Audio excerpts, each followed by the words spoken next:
Hello everyone, কেমন আছেন? আজকে ভাতের চালের ক্ষীর বানাবো। এটা মূলত নবান্নতে গ্রামের দিকে বানানো হয়। তো প্রথমে আমি চালটাকে সেদ্ধ করে নিয়েছি, এরপরে দিয়ে দিলাম এলাচ, এরপরে দিয়ে দিলাম অ্যাচুয়ালি গাইয়ের দুধ।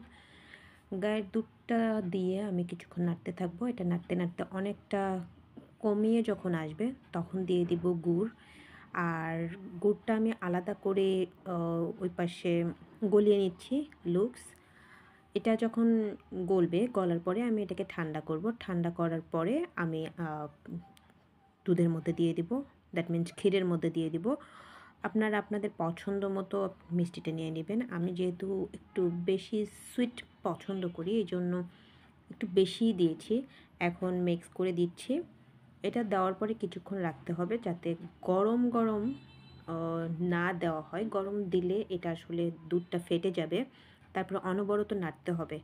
নাড়তে নাড়তে নাড়তে নাড়তে যখন শুকিয়ে আসবে তখন কালারটা আসবে এরকম। এরপরে আরও নাড়তে হবে। নাড়তে নাড়তে নাড়তে নাড়তে যখন শুকিয়ে যাবে, দ্যাট মিন্স তৈরি হয়ে যাবে আপনাদের ক্ষীর।